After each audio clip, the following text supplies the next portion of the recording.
Chapter 85। और वो बोला, तुम ये सब जानबूझकर कर रही हो, है ना? तुमने ही मुझे फंसाया है। तुम बहुत क्रूएल हो। मैं तुम्हारा पर्दाफाश करूंगा, तुम्हारा असली चेहरा सबके सामने लाऊंगा। उसे समय संजय का चेहरा बहुत निराश था। सिया उसकी हरकतों से तंग आकर अपनी कार में बैठते ही वाली थी। जैसे ही वह दरवाजा खोल रही थी, उसने विंडो के मिरर में देखा संजय उस आर अटैक करने वाला है। वो जड़ी से साइड हट गई। तभी उसकी नज़र संजय के हाथ में एक चाकू पर पड़ी। वो उसको चाकू दिखाते हुए बोला, अगर तुम मेरी हेल्प नहीं करोगी तो हम दोनों मर जाएंगे। ये कहते समय संजय के चेहरे पर नफरत साफ दिखाई दे रही थी, क्योंकि वह सिया से बेहद नफरत करता था। वो हमेशा सही किया सिया को अपना खिलौना समझता था। फिर इतनी काबिल कैसे निकल गई? उसने ये बात उससे क्यों छुपाई? वो उसके आगे पीछे घूमने वाली एक बदकिस्मत लड़की थी। फिर उसने ये मुकाम कैसे सिया परेशान थी पाया? अगर वह ना होती तो अब तक उसे एक प्रतिभाशाली व्यक्ति के रूप में सम्मानित किया जा चुका होता। लेकिन सिया ने सब कुछ बर्बाद कर दिया। वह मरने लायक थी। संजय पूरी तरह से अपना होश को बैठा था। उसका दिमाग इस सोच में डूबा हुआ था कि अगर उसे शांति नहीं मिली तो वो सिया को भी नहीं लेने देगा। ये सोचकर उसने सिया की ओर चाकू बढ़ाया। उसने सोचा था कि सिया पर काबू पाना आसान होगा, लेकिन उसने यह नहीं सोचा था कि वह इतनी स्ट्रांग और फास्ट होगी कि वह एक शॉट भी नहीं लगा पाया। उसे नहीं पता था कि सिया ने जेल में बीते 3 सालों के दौरान सेल्फ डिफेंस सीख लिया था। दूसरी ओर राघव प्रेशर से फ़ोन पर बात करते हुए शौर्य की सिचुएशन पर बातचीत में मग्न होकर उसके पास आ रहा था। लेकिन दूर से यह सीन देखकर उसकी आंखें फैल गई और वह उन दोनों की ओर दौड़ पड़ा। हालांकि सिया संजय से नहीं डरती थी। बेशक संजय कितना भी स्ट्रांग हो, लेकिन पावर अब उसके पास नहीं थी। लेकिन उसके हाथ में वह चाकू सिया के लिए प्रॉब्लम बन गया था। सिया को लगातार बस्तर देख संजय और भी घबरा गया। उसने चारों ओर लगे हुए कैमरे को देखा और खुद से कहा, सिक्योरिटी जल्द ही आ जाएगी। लेकिन वह सिया को मारने के लिए सोच कर आया था। संजय ने मौका देखा और सिया के चेहरे पर वार किया। चाकू से बच पाने में नाकाम सिया ने उसे रोकने के लिए हाथ उठाया, लेकिन उसे कोई दर्द महसूस नहीं हुआ। तभी उसे तेज आवाज सुनाई दी। उसने देखा संजय कुछ दूरी पर पड़ा कर आ रहा है। संजय दर्द से चीखा। ऐसा महसूस हुआ कि जैसे उसकी बॉडी के सारे अंग एक साथ टूट गए हो। सिया ने जल्दी से ऊपर देखा तो राघव कुछ ही दूरी पर खड़ा था। उसकी निगाहें ठंडी थी और वह संजय को ऐसे देख रहा था जैसे किसी मरे हुए आदमी को देख रहा हो। वही संजय अपनी जगह पड़ा हुआ था, लेकिन राघव उसकी ओर धीमे कदमों के साथ बढ़ रहा था। राघव ने अपना पैर उठाया और संजय के हाथ पर जोर से पटका, जिससे संजय की दिल दहला देने वाली चीख निकल गई। मेरा हाथ, मेरा हाथ! उसे ऐसी लगा जैसे उसकी कई उंगलियों की हड्डी कुचल गई हो। हालांकि राघव उसकी चीखों को अनसुना कर रहा था। उसकी आंखें अभी भी ठंडी थी, क्योंकि वह अपने पैर को मोड़ रहा था। उसे उसके हाथ पैर घिस रहा था। संजय इतना दर्द में था कि वो बोल भी नहीं पा रहा था। सिया ने राघव को खींच राघव, लेकिन जब राघव ने उसकी ओर देखा तो वह बहुत भयानक लग रहा था, जिसे वह देखकर चौंक गई। क्या? राघव ने सिया की ओर देखा। उसके चेहरे पर शांति थी, मानो उसने किसी की उंगलियां तोड़ने की बजाय किसी चींटी पर रख दिया हो। हाँ, कुछ ऐसा ही था। सिया को लगा जैसे उसके सामने खड़ा राघव किसी दूसरी दुनिया से आया हो, मानो उसमें इंसानियत हो ही ना। राघव का ये रूप उसे कांपने पर मजबूर कर रहा था। वह अचानक बोल पड़ी, शाखा, मुझे चोट लगी है। सिया के शब्दों में राखी के चारों ओर का वातावरण एक पल में शांत कर दिया। उसकी आंखों में चिंता की एक झलक दिखाई दी।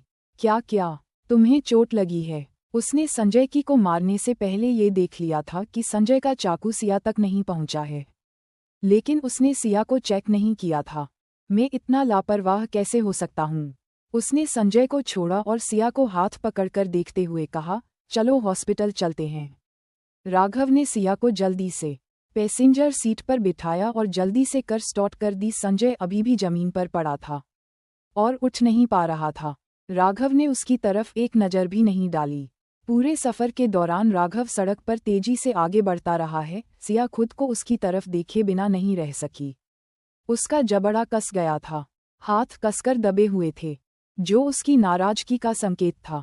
स्पेल उसे खुद पर शर्मिंदगी महसूस हुई और उसने कहा, ये सब मेरी वजह से हुआ है। हालांकि सिया नाराज थी, उसे राघव का संजय को इस हद तक मारना अच्छा नहीं लगा, लेकिन खुद की परवाह करते देखा उसका दिल नर्म पड़ गया। उसने कहा, मिस्टर शेखावत, मुझे कोई प्रॉब्लम नहीं हुई है। चलिए अब घर चलते हैं। राघव को उसकी बात पर यकीन नहीं हुआ और उसने कहा, नहीं, पहले हम हॉस्पिटल चलेंगे, तुम्हारी सारे चेकअप करवाएंगे। कुछ चोट बाहर से दिखाई नहीं देती लेकिन अंदरूनी हो सकती है। मुझे पता है कि चोट कैसे लगते हैं।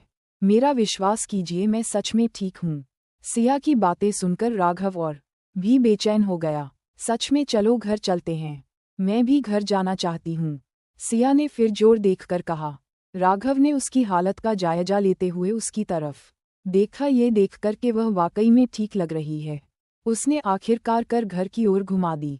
जैसे ही वह घर से बाहर निकली, सिया ने अचानक पूछा, क्या पहले उसे मारने वाले थे? राघव रुक फिर हंसते हुए बोला, मैं ऐसा क्यों करूंगा, ये तो गैरकानूनी होगा ना। राघव जानता था कि सिया क्या पूछना चाहती है।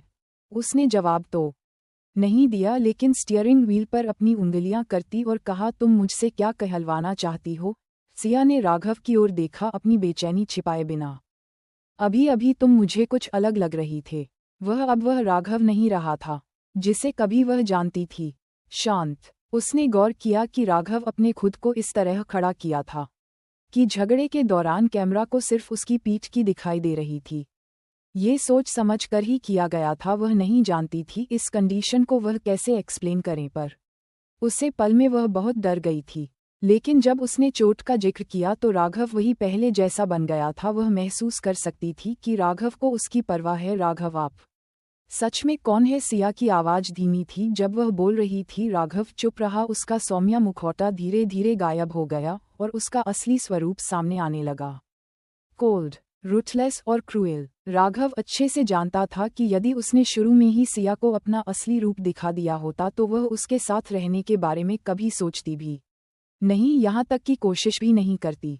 राघव खुद को रोक नहीं सका और बोला, तो फिर तुम मुझे किस तरह का इंसान बनना देखना चाहती हूँ? काइंड या हेल्पफुल? बोलते समय उसकी चेहरे पर एक तीखी मुस्कान आ गई और आगे बोला, दुर्भाग्य से मैं उसे तरह का व्यक्ति नहीं बन सकता।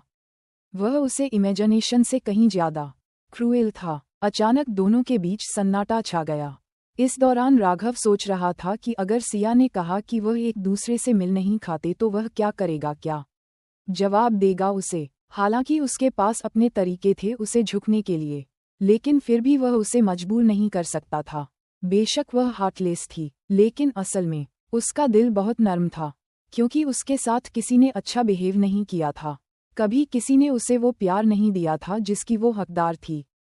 तभी सिया बोली, राघव, तुम मुझे चोट तो नहीं पहुंचाओगे ना? मैं तुम पर भरोसा कर सकती हूँ, है ना? राघव उसकी बातों को सुनकर शॉक रह गया।